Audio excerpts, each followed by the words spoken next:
Migration has been a constant feature of human history. Homo migrans has existed ever since Homo sapiens. Oftentimes, this movement is from one country or community to another in pursuit of greener pastures. It is a globally accepted practice as it engenders exchange of socio-cultural activities while serving well to consolidate on globalization, promoting free movement of people, goods and services across the world. However, in recent years, migration has featured prominently in the news, and for the wrong reasons. The disheartening spate of illegal and irregular migration is threatening the age-long practice of free movement, especially from the developing to the developed countries. In a desperate bid for greener pastures, young people take the illicit routes of the Mediterranean Sea and the desert to move, but these are dreadful routes that make such trips journeys of no return.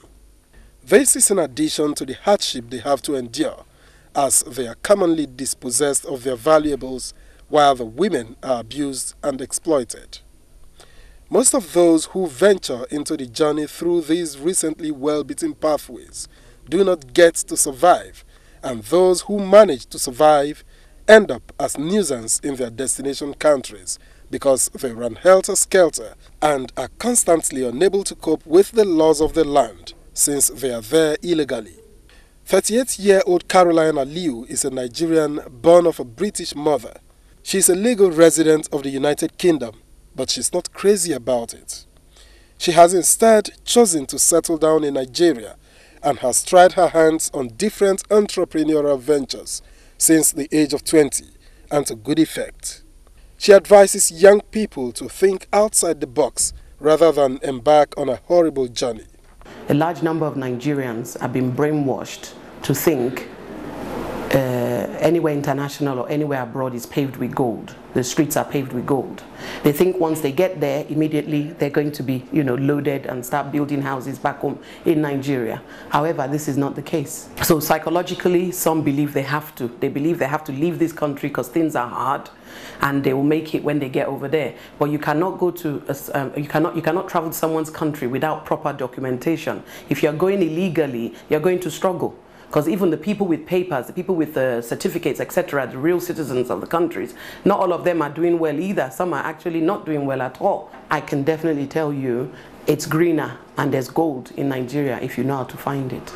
People need to believe in themselves, firstly. Believe in yourself, discover your talent, because we all have God-given talents. They're now using smaller boats. Now, these smaller boats are more dangerous and they are more likely to die.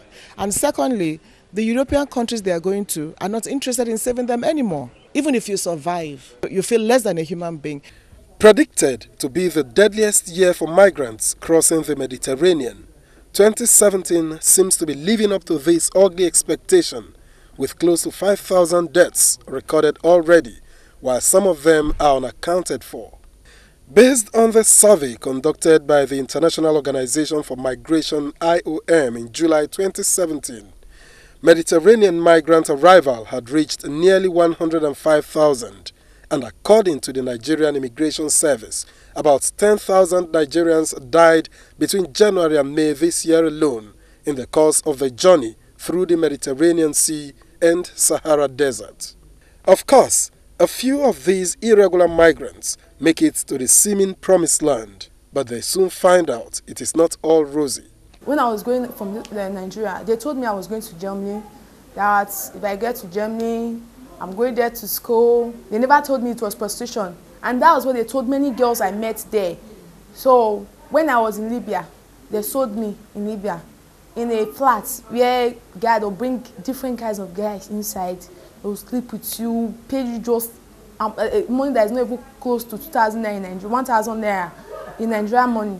So the suffering there was really hell. You would do it because it's do or die. Either you do it or something else. I've seen some girl, the flat where I was living, if the mother asks you to sleep with this man and you refuse, he will carry iron and burn you. Sometimes they will use hot water or pour on your body. They will use turning stick. It's not even that small one that they used to turn Gary. The bigger one, they used to beat you. They will tell the old girls to beat you. The ugly experience is that when you get there, in fact, you can sleep with 30 men in a day. 20, depends on how. You will stay in the streets. If they don't understand what is snow, cold, you will be there. You in fact will freeze. Police will do their own. Your madam will do their own. I have a friend, she died.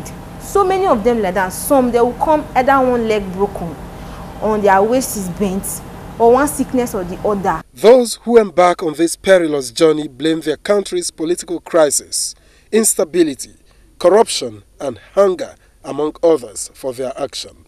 But the question is, are these enough reasons to risk their lives through the dangerous journey? The recent drowning of 26 teenagers, widely reported to be Nigerians, on the Mediterranean is the climax. Why will you want to leave your country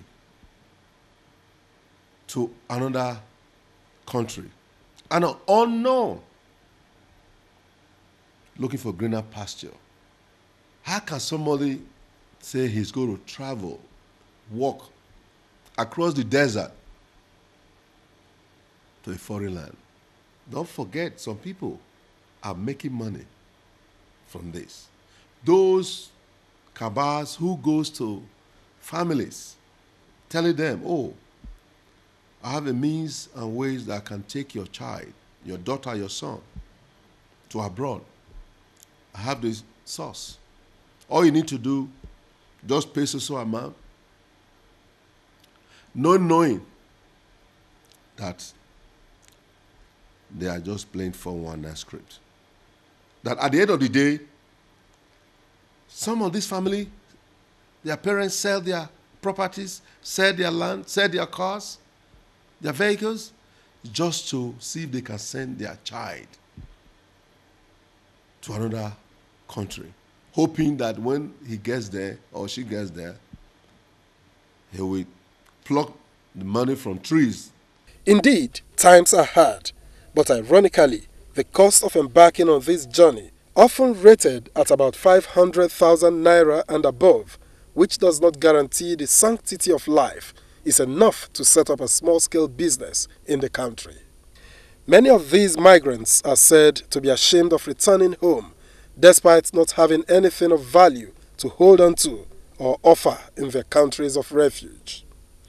Where did the nation get it wrong, and how can this tide be stopped, or at least reduced?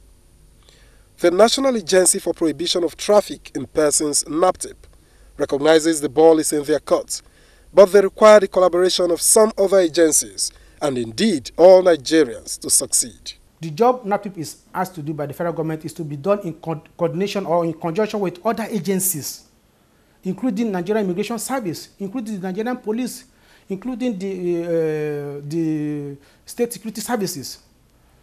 Even the Nigerian Security and Civil Defense has a role to play in the movement of Nigerians from one point to another and from across the country. So once you are crossing borders, you know that you should be checked by the Nigerian Immigration Service, because they are the one that man Nigerian borders.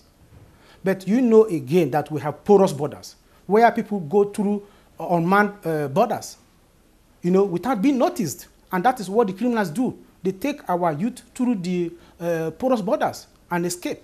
The National Commission for Refugees, Migrants and IDPs is one of such agencies that plays a complementary role. We provide coordination and a kind of referral after receiving them from the airport, and we ensure that they are interviewed and will not know the various skills and they want to do. They will not make referral to the various agencies that will not ensure the proper reintegration. But only the living can be engaged in this manner. Ultimately, prevention, they say, is better than cure, and all hands must be on deck to stem the tide of irregular migration and its attendant consequences. Never again should Nigerian youths be subject of mass burial or unjustifiable cruelty and slavery in foreign lands.